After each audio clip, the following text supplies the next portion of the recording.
And here we go. We're ready to rock and roll. Aren't we, Roddy Babes? Rock and roll. What? Look at that. I am ready to rock and roll.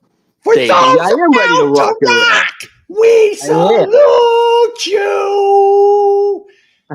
Dirty deeds and done dirt cheap. Oh, I got that one too. Dirty deeds and they're done dirt cheap. Dirty deeds and they're done dirt cheap. I can do all of the AC/DC catalog. Nice. I think they set a record with some kind of AC/DC event. I saw the headline, and I didn't expect you to be wearing an AC/DC shirt where I would have the knowledge. But they played an AC/DC song, and I think they set a record with bagpipes or something. I don't know. Yes, it was in Scotland. It was like in Glasgow. Yeah. Oh, okay. What was the song? Do you know? Isn't there a song with bagpipes? I don't know. There's a few. Yeah. There's a few. I don't know. Let me say hi to a couple people.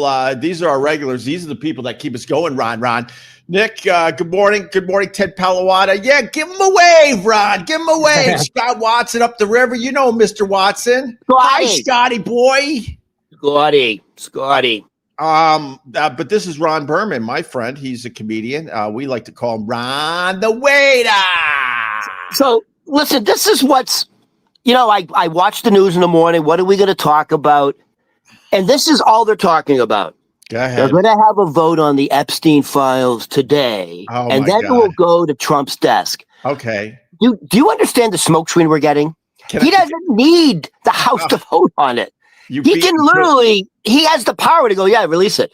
It's all theater. You beat me to it because I was literally going to start with that too. Yeah, it's all theater. Trump was, defending against. He didn't want that stuff released for the longest times. Now he sees the pressure and he's like, I better be on the right side with this thing. So now I'm encouraging them to release the files. But the whole time he could have released the files. He doesn't need anybody. He's the president. It is a smoke show. And was the delay? Did Trump go, man, just give me some time, get my name out of the files. How much time do you need? And they're like, I don't know, at least a year. And he's like, all right, let's fight this for a year. And then he probably got the phone call. Hey, man, there's no mention of you in these files in any bad way. So you can officially say you released the file. That's what I think is what's going on, if you want to know the truth. What they're saying is he's getting real bad advice. Because initially he's saying, fuck you. I'm actually going to investigate the Democrats, like Larry Summers and all them. Yeah, and then he completely reversed and said, you know what, give it to him. Why did he do that?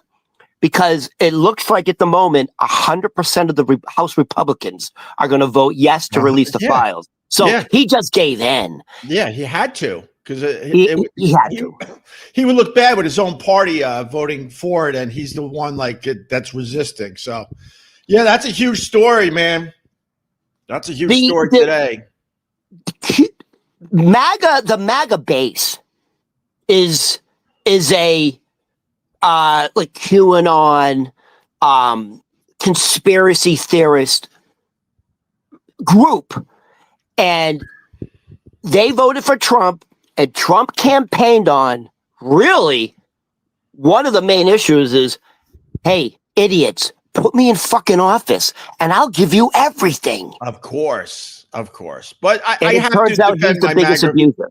I do have to defend my MAGA friends. There are a bunch of people out there that are they're just normal conservatives. And, that was their choice. And they voted and support the Trump as well. But yeah, there's definitely a bunch of QAnons in the base. That's for sure. I think what is really starting to scare the base and the Republicans is, hey, they did not expect to see these new emails from the Epstein estate. No, these are emails from the Epstein estate that have never seen the light of day before. So the Republicans they got blindsided. Of course. These are so damning. Jeffrey Epstein said the only person who doesn't have a single good cell in his body, he's dirty to the marrow. He goes as Donald Trump. He goes, Donald Trump is a serious fucking problem because he's pure fucking evil. Yeah. This is coming from Epstein, who's also that's pure so evil. Crazy. Yeah. No, it's funny. You want to know what headline I focused on besides the Epstein files? There's a big thing. It's a big thing, Ron. And you live in New York City, so you're seeing it yourself. The headline is it too early for Christmas? Christmas started 2 weeks before Halloween in New York City. It did. And you have these people in your life. Do you have the people that come up to you and go, oh, it's just too early. It's too early. And I look at them and I go, who gives a crap that some idiot is putting their holiday decorations up around Halloween? Who cares? Who cares? It's the same uproar every year. As soon as Starbucks comes out with the pumpkin spice latte, you know the season has begun. Right. They came out with that in the beginning of October. Yeah. Well, you weren't here yesterday, but I got this theme in my life. And pumpkin spice latte should be added to that list. If pumpkin spice latte is that damn good, they should serve it all year long. Anything they serve only a little bit. I'm looking at you, turkey, the stupid turkey thing in Thanksgiving. None of us fully enjoy turkey. We drown the shit with the gravy to make it, tolerable. And if turkey was that damn good, they would be serving it all year long. It would be on the fucking special list at the menu. Oh, we got turkey today. And you're like, you got turkey? Oh, my God. What did I do to deserve this? And the pumpkin spice latte is on that list, too. If it was so damn good, they would be serving it all year long. Go screw. And I don't give a shit. It's not too early for Christmas. But here's the thing. We eat turkey year round. Like, okay, we're not having a roasted turkey, but you don't have a nice turkey sandwich? No, you can't even find turkeys in the supermarket. Yeah, you'll have a turkey.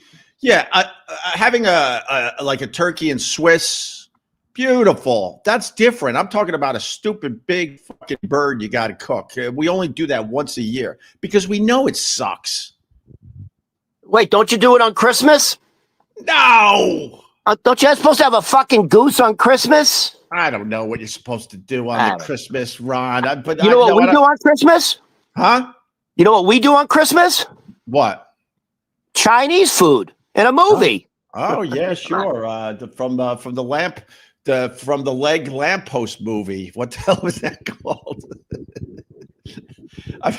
With Ralphie. Yeah, with little Ralphie. A Christmas Story. A Christmas Story. And then I like when you lean in. I want to start leaning in like Ron the Waiter. A Christmas Story. And then you got the TV stations that run A Christmas Story 24 hours over and over again. It's what we do every holiday. Oh, they run it for TNT and TBS for Christmas. Run it for 24 hours. Yeah, exactly. So now I'm not making this up. I am not making this up. You make up a lot of stuff, I think. I dated a girl named Mana Friedman. She's from Paradise Valley, Arizona. We talked about this. It's an exclusive suburb of Phoenix. Remember, her next door neighbor was Alice Cooper. Is she the Steven Tyler girl? Oh, this is the girl that Steven Tyler probably banged. Probably. They went to rehab together, if I remember correctly. For sex addiction. Right? Yeah. For sex addiction. Ron the Waiter went out with a girl that had a sex addiction. I did. He would come home and she would be walking a little wobbly.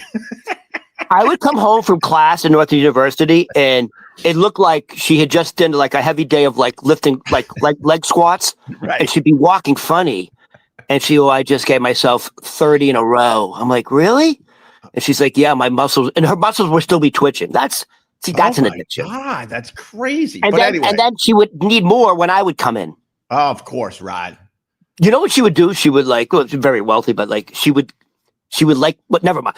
She would kind of like me to like hide if she was coming home and not know I was there, and then never mind. Really? Role play, yeah. Oh, she liked to have her like clothes ripped off and stuff, and that's twisted. Yeah, she's real sucks at. Listen to this. Yeah. So, guess who she went to school with? Guess who she went to school with in Paradise Valley, Arizona? Alice Cooper's kids. No, fucking Ralphie from the Christmas Story. Oh, really? He's from there. They grew up together, going to school from the same neighborhood. Ralphie, I don't know his real name. No. Dude, he kind of still looks the same. Yeah, I would imagine. He just recently did a commercial reenacting a scene from. Right. I saw that. And by the way, guess who else did that? Macaulay Culkin. Yeah. He just reenacted Home Alone. Yeah, that one's pretty good. And it's so weird because his younger brother is way more famous than Macaulay now. Way more famous. Karen Culkin, first of all, is my buddy. What? We follow each other. Karen Culkin and I are buddies. Then let's get him on this thing. Let's see if he does it. I mean, I can ask. Yeah. And you know how I know we're buddies? Huh. Because he lives here.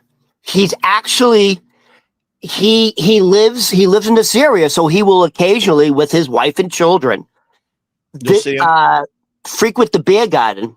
Dude, he couldn't be more down to earth. Yeah, of course. More like super witty. Right.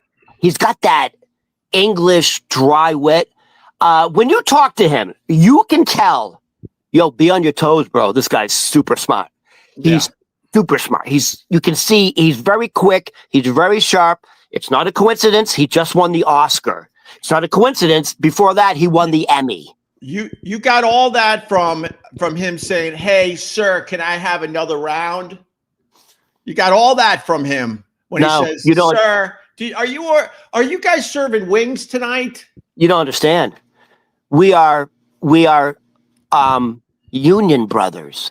Oh, damn. We are solidified union, but we're the same union, man. What are you talking about? That's my union brother. Dude, he was great. He was great in Succession, man. Unbelievable. But anyway, it's not too early for Christmas. It's just shut your mouth. Who cares? Oh my God. Why? Wait a minute. Hold on. You have a tree already? No, but you know what? My daughter asked if we could get the Christmas thing going a little earlier this year. So I think we're gonna roll into Thanksgiving and literally real or fake? I go real. Okay, because everything. This is what they were saying when it comes to Halloween decorations, Christmas decorations. I know this one too, Ron. It's like 99% is coming from China. So they're saying if you want to buy an artificial tree this year, they're only coming from China, and you're going to spend almost, on average, you're spending 17% more. I think it's higher than that, artificial Ron. Christmas tree. You think it's higher than that? I think it was higher than that, but whatever. I mean, the cost of Christmas has gone dramatically up, and the cost of a Thanksgiving meal, right, has gone up $124 compared to the same amount of food last year. Yeah, 100%. So are you trying to? I'm going to agree with Marjorie Taylor Greene. I can't believe I'm saying it because she's very anti-Semitic. She says we have Jewish lasers in space. Oh, that's I like right. that one, dude. I like that one though. Yeah, that's the one I like. That's because that's badass. Because I can fucking evaporate you. But she's got some balls on her ovaries. I love the fact that she said Trump is gaslighting America. Yeah. On the economy, saying, "What are you talking about? Everything's perfect." And Marjorie Taylor Greene, one of the biggest MAGA supporters, publicly said Donald Trump is gaslighting America. Yeah, that's serious stuff. Well, for Trump to say that things cost less, I don't know one person in my life that is roaming around going, "Oh my God, everything is cheaper finally," because Trump's. No one's feeling that. He could say it another 100 times. No one is feeling that things are cheaper since he became president. So they were on the news this morning. Yeah. Apparently, there's 2.8 million New Yorkers who are running out of money before they can buy more. Like they're running out of food. Yes. And they don't have the money. Like the money's not coming back in yet to buy more food. And this is what they said. The 2.8 million New Yorkers who are going food insecurity, they're literally running out of money to buy food. a lot of them are making six figures. A lot of them are making $100,000, and they can't afford to support their family. I live in New York City. I live in New York City, Ron, and this will blow the minds of anyone watching this. 100,000 is nothing. That's what I was going to get at, and people will look at this and go, "You've got to be out of your mind." Right. If you make $100,000 a year in New York City, you are fucking broke. You're living paycheck to paycheck, really. You're broke. You're living with roommates. Yeah. You're in maybe a little 2-bedroom, and you're sharing a room with a stranger because it's the only way you can make ends meet. I'm not talking about sharing an apartment with a stranger. Some of these apartments are set up in a way where two people that don't know each other are in the same fucking room, almost like it's a dorm room. The 100,000 gets you nothing. Do you know that? I mean, it keeps going up, but the average apartment in New York City for one bedroom apartment is close to $1 million fucking dollars for one fucking bedroom. Hold on. In Astoria, people are renting out rooms. Right. Just the room. Just the room. And it's going for $1,800-$1,900 a month. Right. Almost $2,000 for a room. So that brings back a memory. When I first moved back to Long Island, I wasn't making much money. I just got a pretty decent gig at WBAB, which was the job that set me on my way. But I had to prove myself before they were going to give me real money. And I was living with my parents, and I started looking around for an apartment. And I looked at situations where you live in these houses with strange families that were renting their room. Yeah. And they're like, look, we won't bother you. You can come and go. And I'm like, wait, so I got to walk through your kitchen, your living room, up the stairs, and take a right to my room? How is that going to work? But people do this all the fucking time. One of the guys I worked with, he rented a room in Astoria. He was paying $1,100 a month. Yeah. And he wasn't allowed to hang out in the common areas. He wasn't allowed to hang out in the living room with the family or the kitchen. Right. You go to the bathroom, go to the kitchen, eat your food. Yeah. But he wasn't actually allowed to be in the living room to watch TV with them. So you're isolated in your room, $1,100 a month. It sounds horrible. Did I ever tell you about the roommates my parents had? No. So they did exactly that. Yeah. And I was the fortunate one because I got an older sister, but then the rest of us, there's 6 of us that are very close in age. I was the first one out.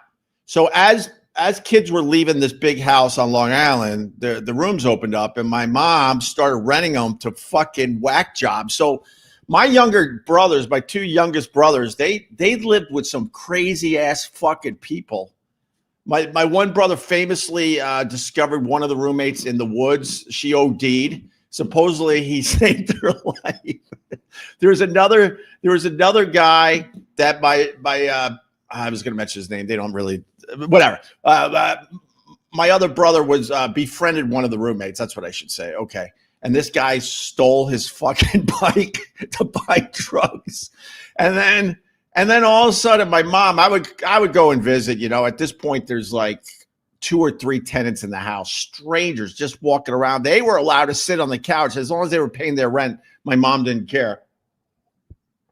And my mom comes to me and goes, something weird is going on. All my spoons are burnt. They were cooking drugs. And then they were shooting up in your house. They were cooking drugs in my fucking room because they rented my old room that had the posters of Pete Maravich, my beer can collection, and just a typical kid's room. And I went up there to check on this room after this particular tenant left, and there were burn marks in my fucking rug, little burn marks in my fucking rug. They were cooking up drugs using my mom's spoons. They're shooting up. Mm-hmm. Oh yeah. And then I'm trying to remember some of the other ones, but we had the one that was so paranoid and thought my brother was CIA or FBI. I told that story recently. And then the final tenant. Did I tell you about the final tenant, Ron? No. All right. So now you fast forward a whole bunch of years. My mom had one last tenant that was in that house. I would say probably 10 years, probably. So my dad pretty much died in a car accident right in front of the house we grew up in. And then after that, my mom lived alone with this one tenant. That was it. And we would try to visit my mom as much as we can before we moved her into assisted living. And the last tenant, this is how that ended. Knock, knock, knock on the door. Suffolk County Police Department. Are you blah, blah? Yes. Does blah, blah live here? Yes. Can we see his room? Why? Why do you want to see his room? Well, ma'am, he just committed suicide on the railroad tracks in Greenlawn, and we want to check his room. He fucking parked his car on the tracks with a suicide note on the dashboard. And then they, I don't know. I don't remember if they found another note in his room, but that was the end of the tenants and my mom. The last one killed themselves. This is all I'm thinking. Your mother needs a better screening process. Your mother invited drug addicts and yeah. Know what her screening process was for roommates? If you could fucking pay, that's all she gave a shit about. Yeah. That's all she cared about. But anyway, where were we with this? The cost of living, Trump trying to say everything is cheaper. I don't know a person around me that agrees with Trump as far as things being cheaper. We're not seeing it. So they had the three indicators of like things aren't good. Price of eggs is up like over 20%. It's up 20%. Right. Beef is up 18%. Right. And what was it? Oh, and bread. I think it's beef, eggs, and milk. Right. Beef, eggs, and milk. Those are the three indicators. So everything's up 14%, 18%, 20%. Those are the three indicators. Those are the three main ingredients. Milk, bread, meat, milk, and eggs. Bread. Right. Milk is up, meat is up, eggs are up, and Trump is saying it's the lowest. It's eggs and meat is the lowest it's ever been. That's gaslighting. And then the other thing that's he bailed out like the Argentinian cattle business. He remember he gave like $2 billion. He gave $4 billion to Argentina to save their meat industry. Right. Meanwhile, American cattle farmers they can't pay their bills. How do you explain it? He's bailing out cattle farmers in Argentina, and the cattle farmers in America are absolutely suffering. Yeah, it's coupled with the tariffs. He wants. Oh my God, this is where we lose half the audience. He wants Americans to suffer. He don't give a shit about anybody. He cares about himself. He doesn't even give a shit about his billionaire friends, if you want to know the truth. Because they talk about all he cares about is himself and his billionaire friends. He doesn't care about his billionaire friends. He doesn't. He just on the side made like $100 million, like a little side hustle with some Bitcoins. Right. He did another side hustle with Bitcoins and made a quick, cool $100 million. Yeah. Boy, no one even heard about it. I only heard about it because it was a little whisper in the news. And Trump. I think when it's fully disclosed, I think the Trump family is just they're raking it in. Of course. Really? Do you think Trump has a friend, Ron? Do you think he just has a friend? A literal friend? He doesn't. It's like a literal friend. I'm not talking about business associates. It sounds like he doesn't really hang out with his family much in general. But does he have a friend? Just anyone that he's called over the years, even before he was president? Does anyone know if he ever had a friend? He had one, but that guy took his own life. Which one? Epstein. Oh, Epstein, of course. Duh. All right, listen. Richie Rich is here with Who the Man. Ryan, do you got one? You know what? Fuck it. I'm going to go back in time a little bit because I wanted to talk about it because I find it so interesting. Go ahead. And I used to be a member of Air Force One. Here we go again. Here we go. So Dude. I want to bring up two things about. So who's my man? Yeah. You're fucking right. It's Steven Tallarico, a.k.a. Steven Tyler, a.k.a. the Screaming Demon. Right. A.k.a. the frontman of Aerosmith. Right. So here's a couple fun facts about who's my man, Steven Tyler. Yeah. You remember that big fucking hit they had, Dude Looks Like a Lady? Dude looks like a lady. Yeah. Yeah. Massive fucking hit. That was a great song.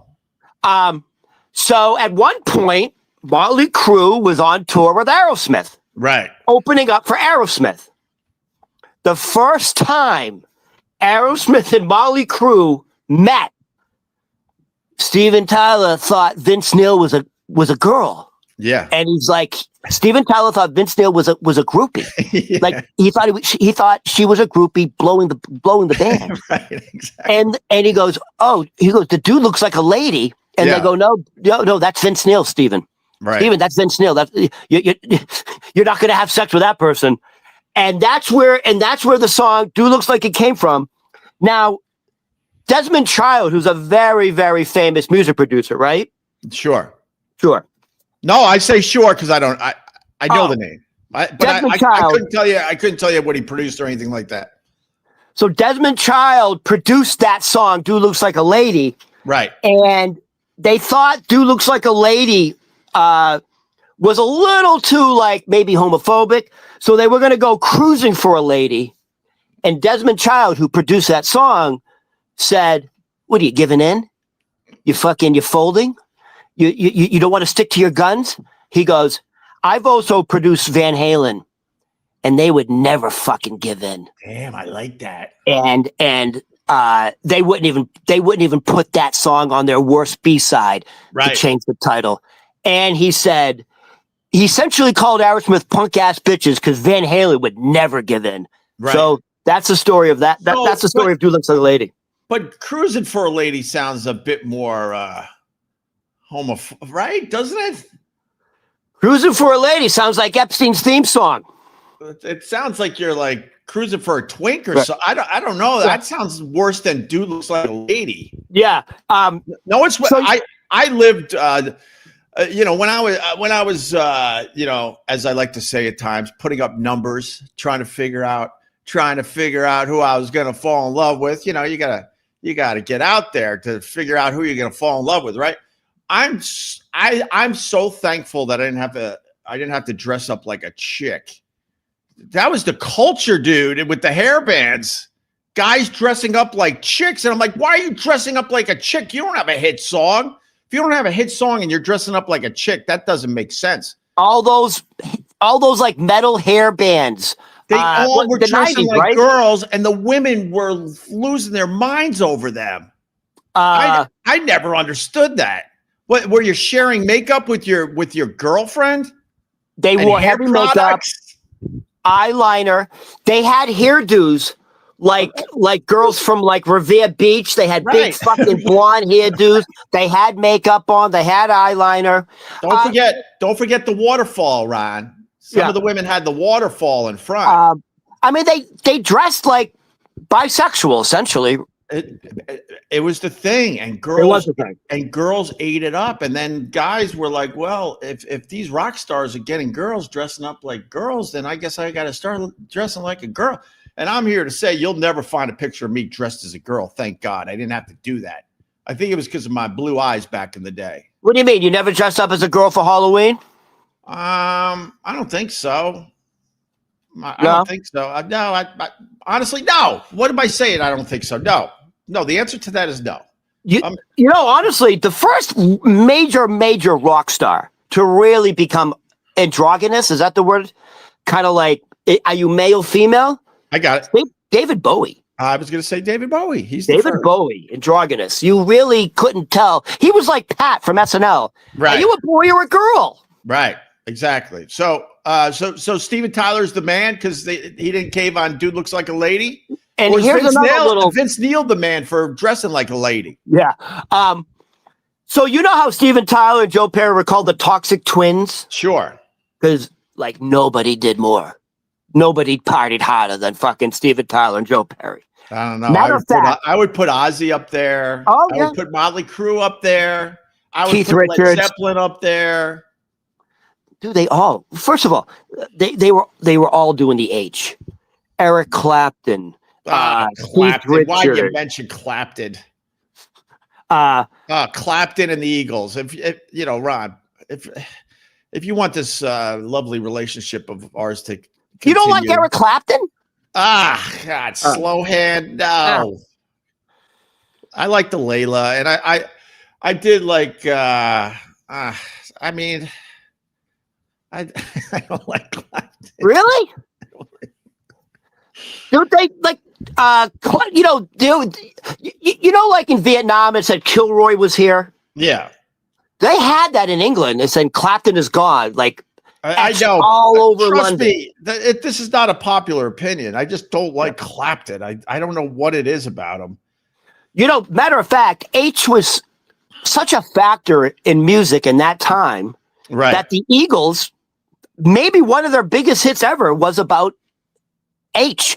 Right. Hotel California I know. is about entering and never leaving. That's about, that song is good, I guess. But but the Eagles, every song sounds the same to me after a while. they put out a country western album. But here's, I'm a little confused by the Eric Clapton because I do like I like the Cream stuff. I like Cream. Derek and the Dominoes. Yeah, a little Derek and the Dominoes. He's very talented, but I don't know what it is about him. When I hear an Eric Clapton song on the radio, I'm like, oh my God, enough already. You know, it's weird because you kind of look like him a little bit. You guys could be like first cousins.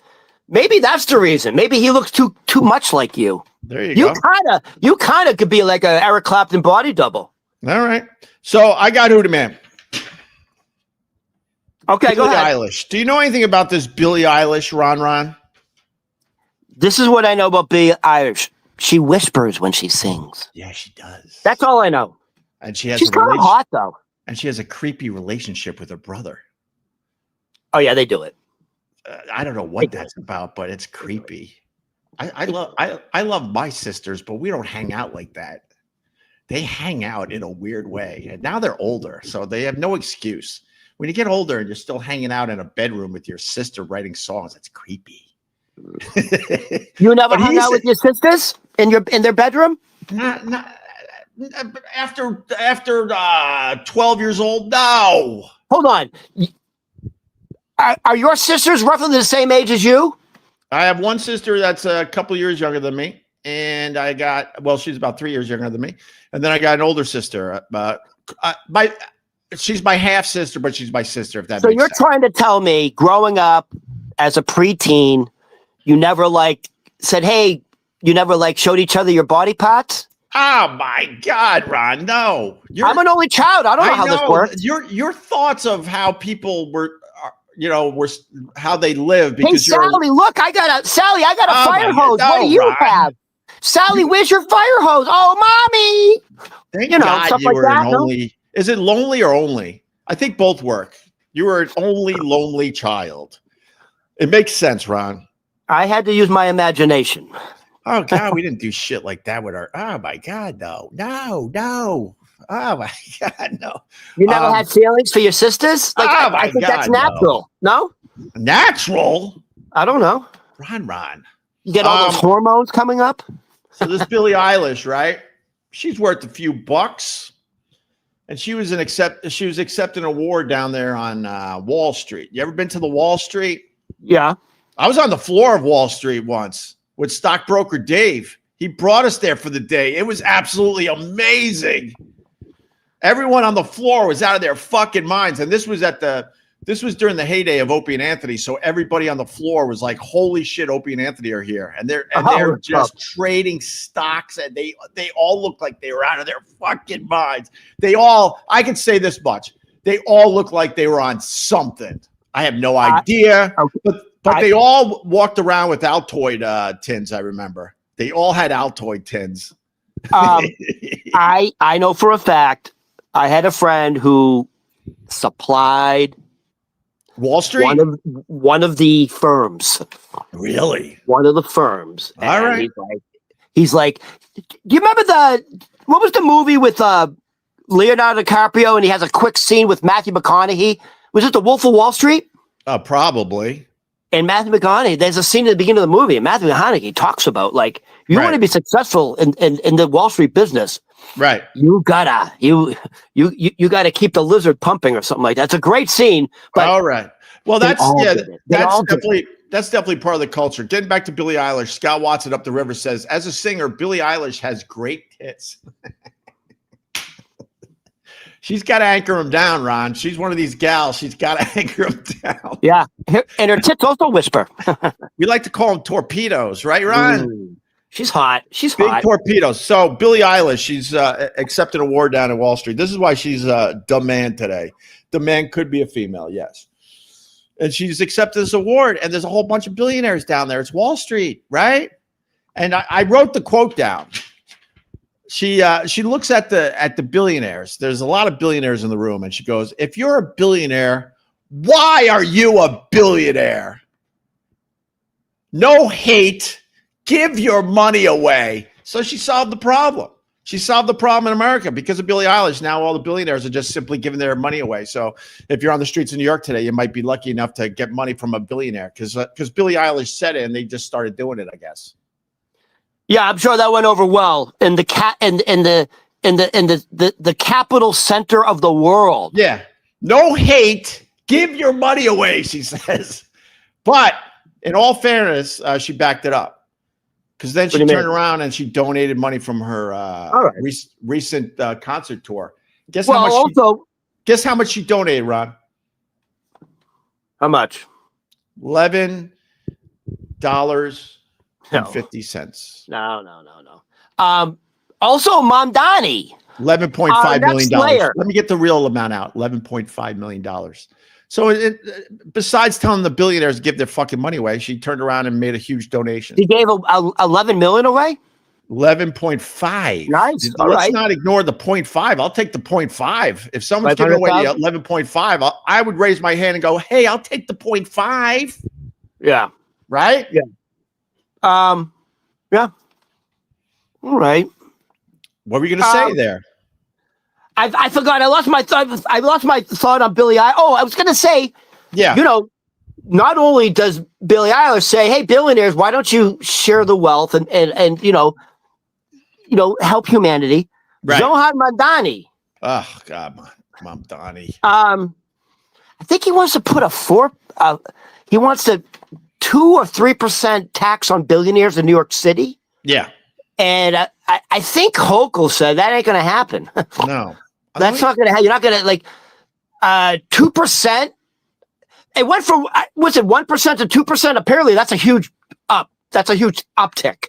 This is what people don't understand. These idiots that are in the street. I put up a video recently on my YouTube channel. I got another YouTube channel for my New York City stuff mostly.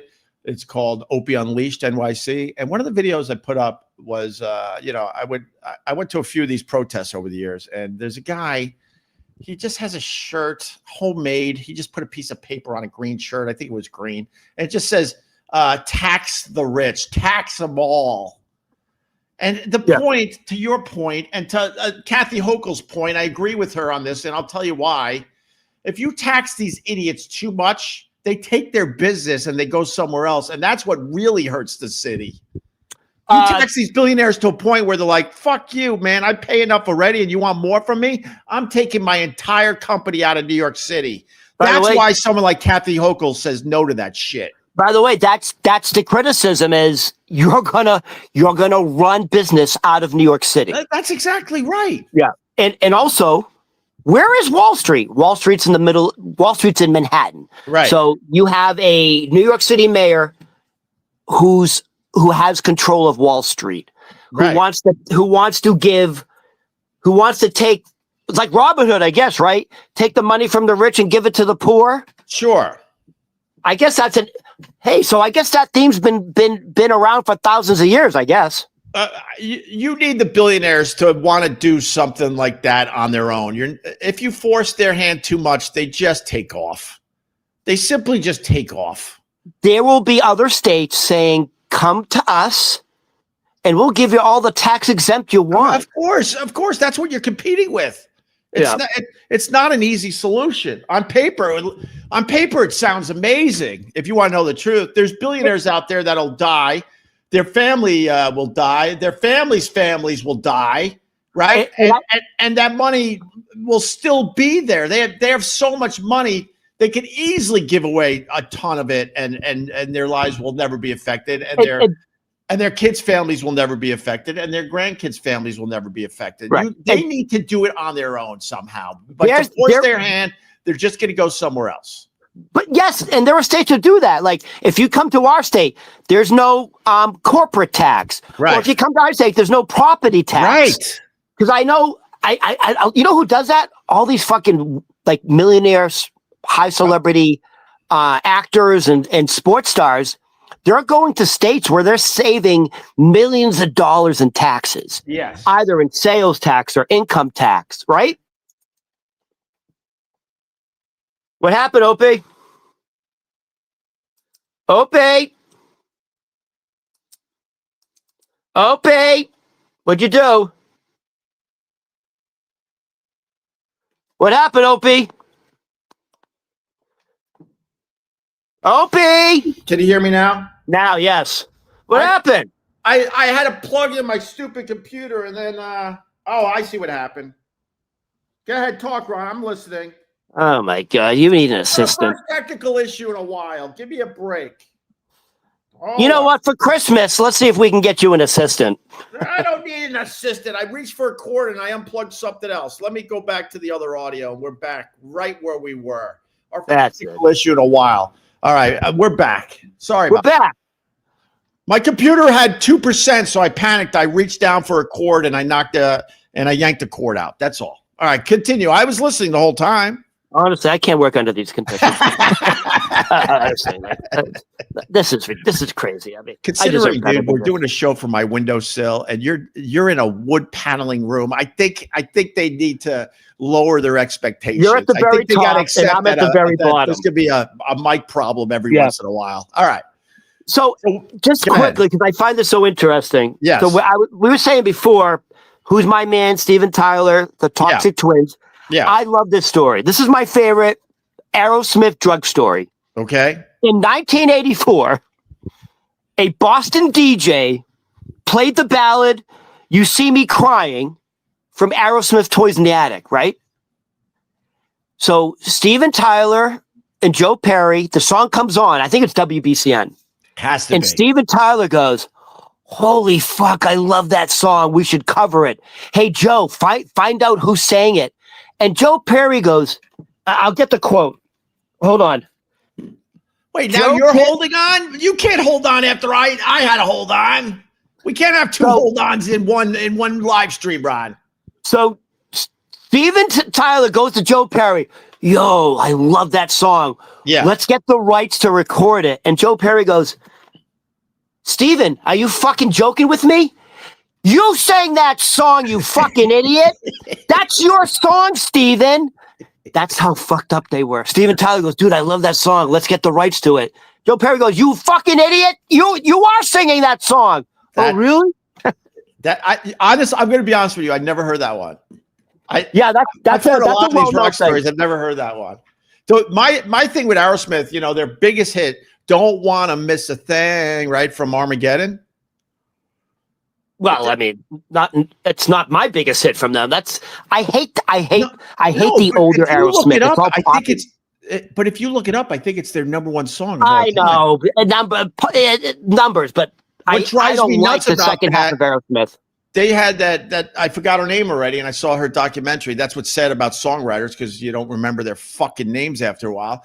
But she wrote a ton of hits for a ton of people, and she wrote that song for Aerosmith. It's not an Aerosmith song.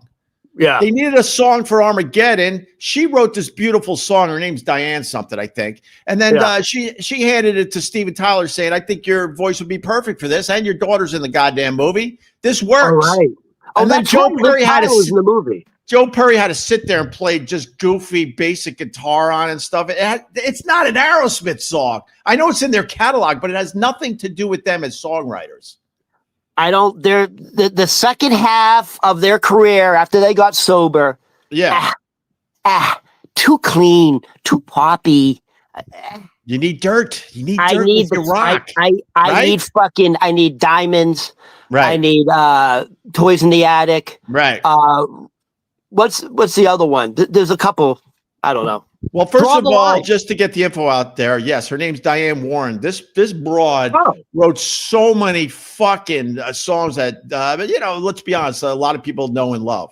And she was the one that wrote Don't Want to Miss a Thing for Armageddon and handed it to Aerosmith. Thank you, Nathan Bremer. Hey, by the way, yeah, can I chime in? Sure. Speaking of like who wrote what, I'm going to bring in what I talked about yesterday. This is a perfect segue. So Diane Warren wrote the song for Armageddon, right? To Aerosmith, right? Right. So there's a lot of very famous people who have, by the way, there's very famous musicians who have wrote very famous songs for other people. I think Prince did a lot of that. Prince wrote a lot of super fucking hits for other people. That's how talented Prince was. Yes. So guess who else wrote a very, very famous jingle? Oh! So you ever heard of Barry Manilow? We all know the Barry Manilow. Nice Jewish boy. Good old Barry Manilow. By the way, what do you think his biggest hit was? Like, name some of his biggest hits. At the Copacabana, music and fantasy is always in fan. At the Copa. Right. I would go with the Copa. Oh yeah, they fell in love. And poor Barry wanted to be singing about another dude so badly, but America wasn't ready for the Barry Manilow. Allegedly. Just out of question, we know his last name is not Manilow because it's probably like Lipschitz. It's like Barry like Lipschitz or something. Right, probably. Well, Ralph Lauren is Ralph Lipschitz. Oh, that's nice. What about the Barry Manilow? I'm trying to remember some more Barry Manilow hits. He had a few hits, didn't he, Ron? Let me tell you something. He still sells out. He sells out, and it's all the fucking the senior circuit. They love him. He had the song Mandy. Oh, huge. And he wanted to be singing about Randy, but he had to sing about Mandy. How'd it go? Mandy! Right. It was the 70s. He couldn't sing about Randy. He had to sing about Mandy. However, still not his biggest hit. It's not his biggest hit. You want to hear his biggest hit? His biggest hit was the Copa, I would say. No. What? Barry Manilow's biggest hit came out in 1971, and it's been playing for 40 fucking years, and it's still on the air. How about your math sucks? Ready? 71 to 25, that's 54. Oh, my God, you're even proving my point. Barry Manilow's biggest hit has been on the airwaves for over half a century now. Do you know what it is? I'm going to sing it to you. No, let me do it. Barry Manilow's biggest song. That one? He recorded it in 1971, and it's still on the airwaves. Let me do it some justice. All right. Like a good neighbor, State Farm is there. That's fucking Barry Manilow, his greatest hit. Like a good neighbor, State Farm is there. That's Barry Manilow. I actually know this. I forgot though. Yes, Barry Manilow started out as a jingle writer for commercials, I think. Yeah. And his biggest one was State Farm. He wrote a good neighbor. State Farm is there. That's Barry Manilow, my friend. And I love how you say it with the Boston accent. State Farm is there. Yeah, State Farm. State Farm is his biggest hit. That you're right. I forgot about that stupid Barry Manilow. Oh my God. It's still going. That jingle. Oh, by the way, no fucking royalties. He only made $500 off that. For real? Yeah. He got paid $500, no royalties. Can you imagine if he got royalties off that? That would be insane. He'd go for half a century. He would have a few more million on top of his hundreds of millions. It would be unbelievable. Speaking of royalties. Yeah. Seinfeld, Friends. Right. So for the cast of Friends, they still make about $20 million a year in royalties. Each Seinfeld person? makes Wait. Each person or the show itself? No, each person is making roughly. Look it up. Royalties, and I'm going to tell you why. Go on a cable. Go on any news. Go on any channel. You'll find a rerun of Friends. You'll find a rerun of Seinfeld. Well, my young daughter discovered Friends, so there was a period there before she went back to the Gilmore Girls where she was binge watching Friends episodes. So yeah, and they're around the clock. You're 100% right. What I'm saying is, you can go at any time. You'll be able to find on 2 or 3 channels Seinfeld reruns or Friends reruns. Right. It's on all day, every day. Holy shit! Yeah, I'm not going to listen to anything you say right now. Why? I'm like, come on, Ron. You're pretty. My friend Ron the waiter is pretty well read. Yeah, how much do they make? You had to have gotten that number wrong.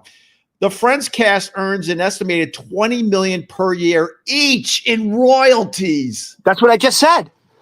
Ron, I know I'm backing you up because I didn't believe it to be true. So it's so crazy. I AI'd it. You don't say Google anymore. If you say I Googled it, you're dating yourself. You got to say I AI'd it. I made a Xerox. Ready for this? So they make $20 million per year each in royalties, a figure that comes from 2% of the show's estimated $1 billion annual syndication and streaming profits. The fucking show Friends is still making $1 billion a year. And probably Seinfeld even more, because Seinfeld's on more than Friends. You know, Ron, there's no secret here. I'm running out of money. Wait a minute, don't you get royalties from back in the day? Bro, it drives me nuts to this day. I can only speak for myself. I didn't have a relationship with Anthony, so when he was negotiating with our agent, I have no idea in general what they said. But I told my agent back in the day when I had enough money, I was paying all my bills. I was putting it into financial accounts. I didn't need any more money at that time. And I went to my agent, Robert Eatman. We were signing another contract with SiriusXM.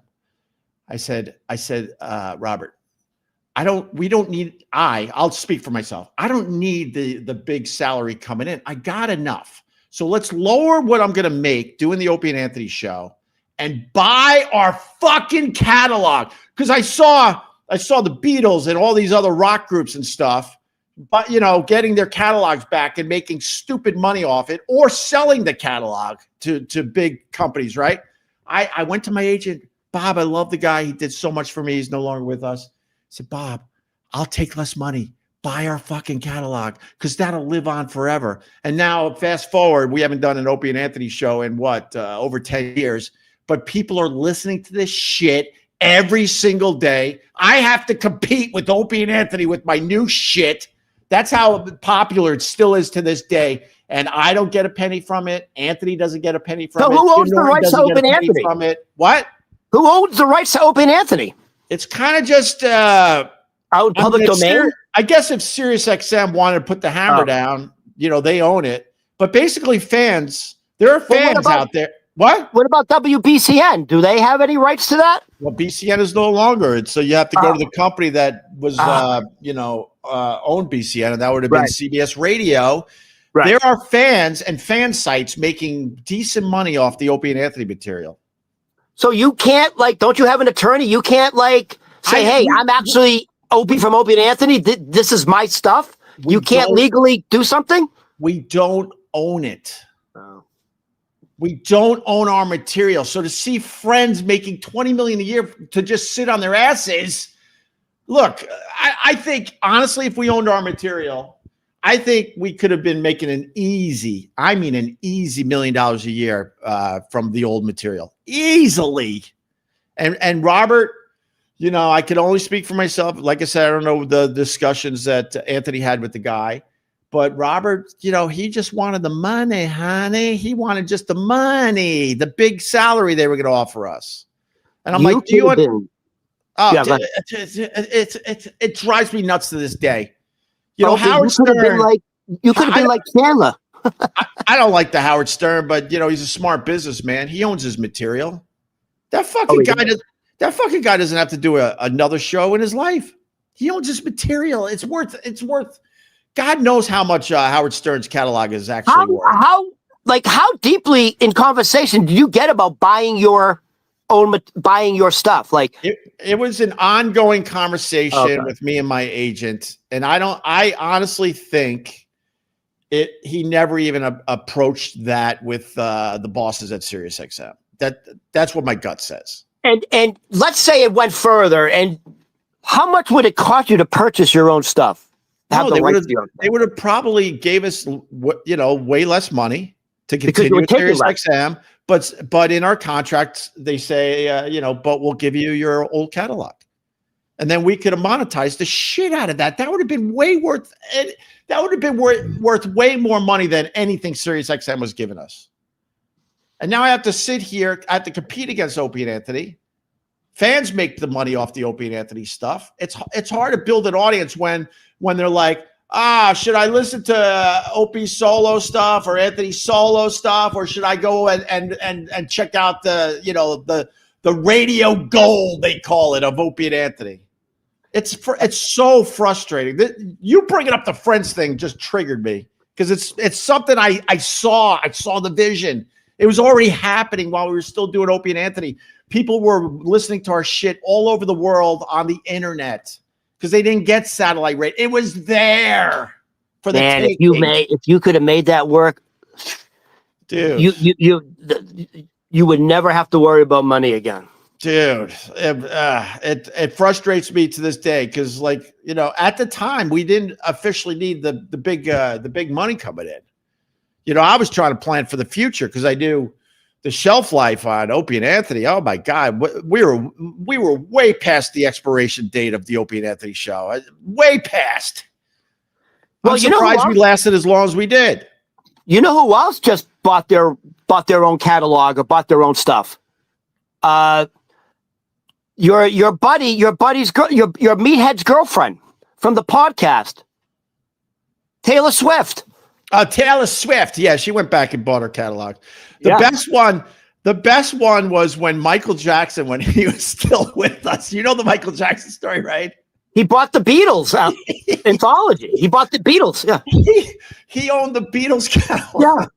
So every time somebody used the Beatles song, that money did not go to the Beatles. It went to Michael Jackson. Jesus. The amount, the Michael Jackson estate, the amount of money they make on his fucking royalties is insane. It is insane. It's hundreds of millions of dollars a year. All right, Ron, we got to start wrapping up. Give me one more thing before we go. All right, I'll tell you what. We can do. All right, you pick the category. We can talk about the Rock and Roll Hall of Fame inductees. We can talk about, now you mentioned your brother got bit by a tick. We can talk about the first death ever in New Jersey from a tick bite. What do you want to do? Well, we can do both quickly. I think you're talking about the Lone Star tick. My brother was bit by a Lone Star tick. Right. And when, some of these ticks will give you the Lyme disease, which is a nightmare, but it is curable if you get on it quickly.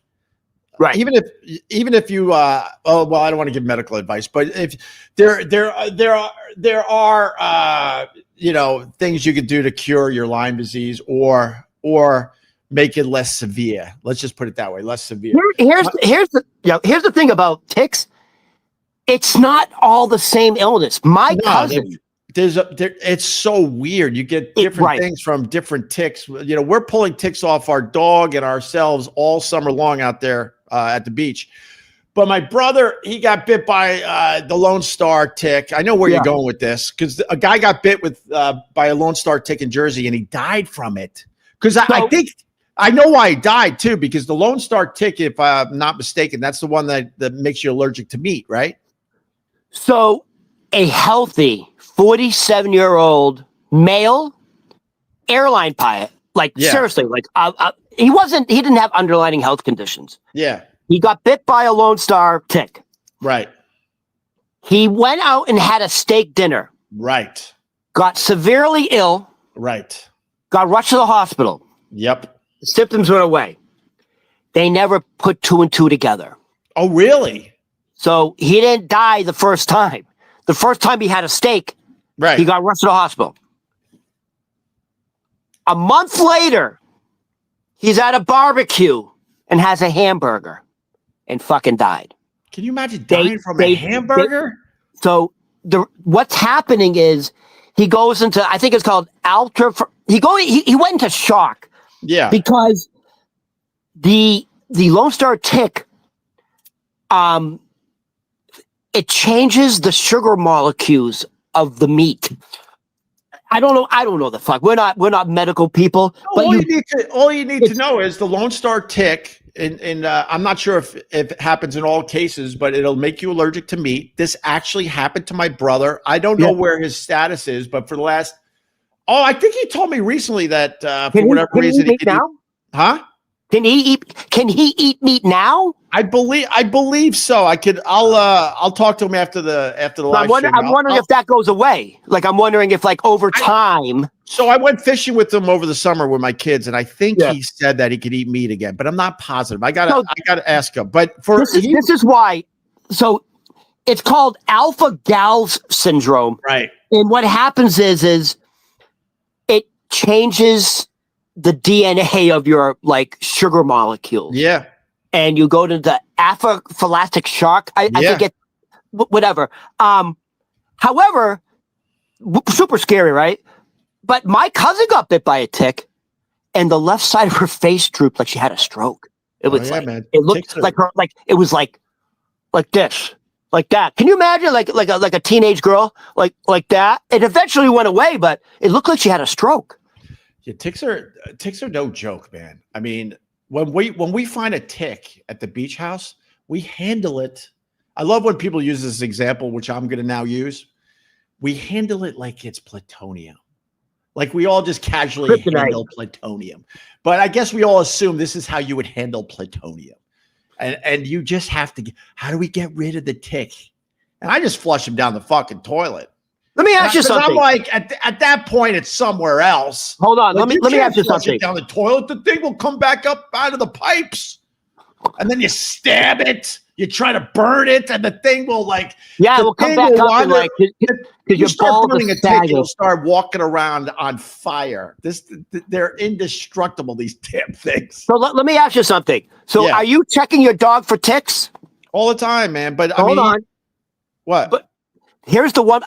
This is where.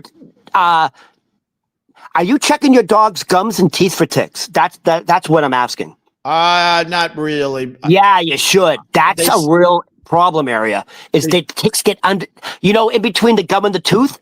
That's a real problem because dogs what are they doing with their nose? In the grass. Right. You need to check your dog's mouth. I'm not joking. And their nostrils. They're not. No, the ticks will get here, and also it's common for ticks to get in between the gum and teeth of dogs. Yeah. So you should check your dog's mouth. I'm too busy checking its ball bag.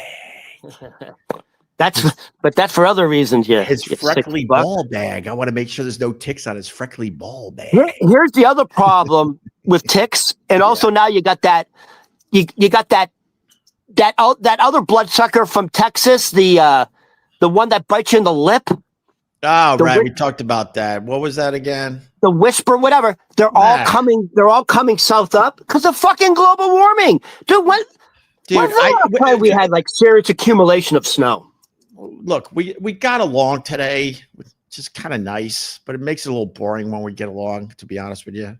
I need turmoil in my life. I'll give you turmoil. I'm actually kidding. But we went over this. You're talking about a bug, it bites your lip, and then you're in all sorts of problems. Right? You got all sorts of Yeah, it's like it's another bloodborne tick sort of bug. All right, and you're like, this thing is heading north. That means somewhere in America right now they're dealing with it. So can't we go to those places and go, how are you dealing with the lip biting bug? Because eventually it's going to make it up to Boston. If people are living with it south of here, how could it be a real problem? I don't know. All I know is you can't just say I don't know and move on. No. I'm saying apparently Connecticut is like the epicenter of all this shit. I know Right. I know a lot of people in Connecticut who are having like serious health issues with tick bites. Oh yeah. For some reason, Connecticut, I don't know what the fuck's going on in that state. Dude, where do you think the term Lyme came from?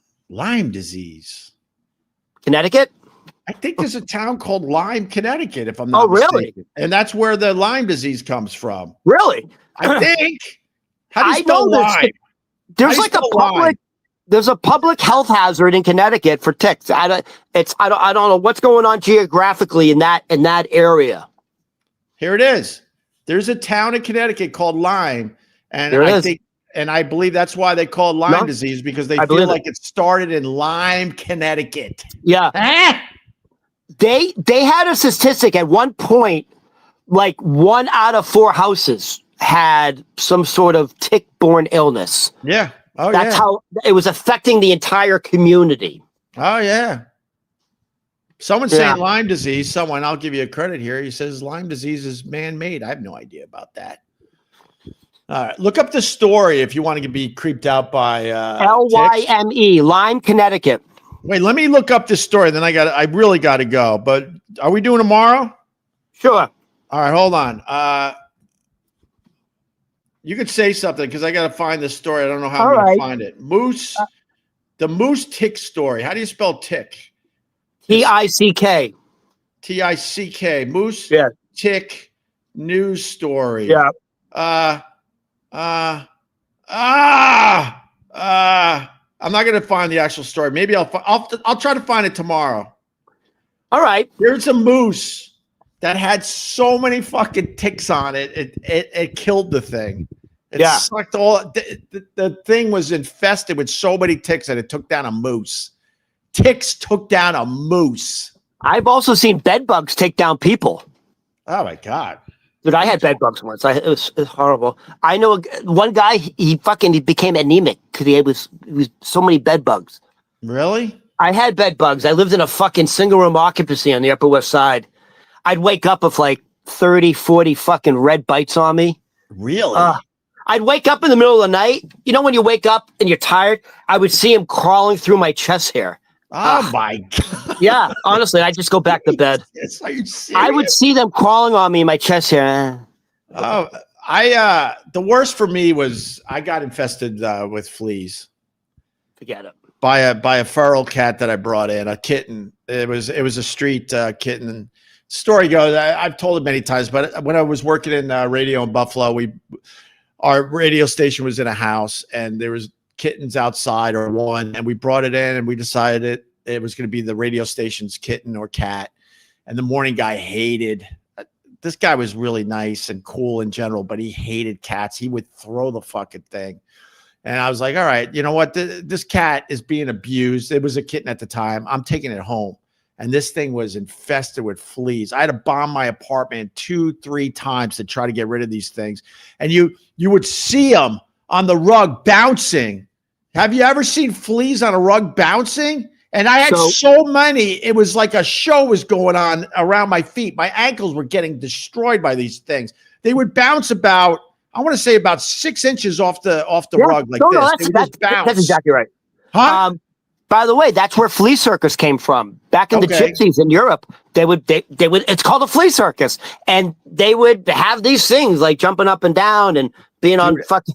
And I don't know what it was with the fleas, but all of a sudden you think you're good, you shower, you're going out, whatever. And all of a sudden you would get a bite on your arm or something. I couldn't get rid of these things, even after I bombed them. And these, for whatever reason, a flea bite is so irritating, so itchy, and takes forever to calm the fuck down. I don't know what that's about. Bed bugs. Well, it's the saliva they use to bite you, and that's what's irritating you. So I told you I had bed bugs in the single room occupancy hotel on the Upper West Side. Right. The same floor on the other side, on the same floor, the guy had fleas, and he ended up having a mental breakdown. Yeah. In the middle of the night, screaming. They took him away. They took him to the hospital. Dude, he went crazy. I fully get that. Yeah. I've told this story over the years, and I felt like the fleas were driving me absolutely insane because I couldn't get rid of them. And then every bite, I'm like, that's going to be 3 or 4 days of just irritation on whether it was my ankle, my shins, my forearms. I remember this guy. He came out of his room just in his underwear, covered in red bites, scratches, screaming, "I can't take it anymore!" Like screaming, I can't. I'm going to kill somebody. They had to call, like they took him to the hospital. I get it. He was having a breakdown. I saw his door was open. Right. That's all you see is these little black things jumping up and down. It was everywhere. Like on his bed, it looked like a trampoline of little fleas. Yeah. Oh, That's where the flea circus came from. Yeah, like, I get it. The gypsies would go from town to town. All right, Ron. God, for the people that are regulars, we try to start earlier, and now I think we got to start even earlier, Ron, so we can get more done because I got to go. I got to get the kids to. All right, we'll finish up tomorrow morning, and then we got to get pots at night. Oh, we have Geb Hods tomorrow. All right. Yeah, and then I got to start getting ready for Thanksgiving. Yeah, let's talk about Thanksgiving tomorrow. I don't want to because you're going back to Boston. I'm going up to Boston next week. Matter of fact, next Tuesday I'm going to go up. And you're going to see people you haven't seen in a long time. I haven't been back in 3 years because 3 years ago, my father's sister, who is wait, is this the tease? Make this the tease for tomorrow. Here's the tease for tomorrow. And I haven't been back home in 3 years.